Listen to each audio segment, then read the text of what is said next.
شیرشاہ، لیاری، بلدیہ ٹاؤن اور شہر کراچی کے کئی علاقے ہمیشہ نظر انداز کیے گئے۔ شیرشاہ میرا ناکہ روڈ پر کئی مرتبہ میڈیا پیکیجز بنانے اور سندھ حکومت کی جانب سے اس کی تعمیر کی منظوری ہونے کے باوجود اب دوبارہ مونسون کا آغاز ہو چکا مگر کام کی ابتدا نہ ہو سکی۔ اسی طرح سابق وزیر اعظم ذوالفقار علی بھٹو مرحوم کے دور میں تعمیر کیا جانے والا میرا ناکہ پل اپنی زبوں حالی اور خستہ صورتحال کے باعث خطرے کی حدوں کو چھو رہا ہے۔ کہا جاتا ہے کہ یہ ٹیکنیکل اعتبار سے مدت ہوئی اپنی عمر پوری کر چکا، اب ناقص مینٹیننس کے ذریعے اس کو چلایا جا رہا ہے۔ کئی بار لیپا پوتی کی گئی، معلوم نہیں سرکار کے خزانوں میں کتنے کروڑ روپے اس پر لگائے جا چکے ہوں گے۔ آپ دیکھ رہے ہیں کہ شیرشاہ روڈ اور شیرشاہ میرا ناکہ پل اس وقت جا بجا ٹوٹ پوٹ کا شکار ہے۔ اس حوالے سے کوئی حکمت عملی مرتب نہیں کی گئی۔ شیرشاہ میرا ناکہ روڈ اور میرا ناکہ پل کی یہ صورتحال ظاہر کرتی ہے کہ خدا نخواستہ متعلقہ حکام کسی حادثے کے انتظار میں ہیں،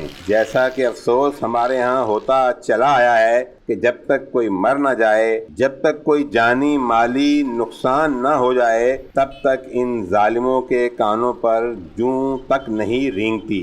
کیمرامین حسین ہیرو کے ساتھ صدا بندی کے لیے محمد شہزاد بٹ، سلامتی نیوز، کراچی۔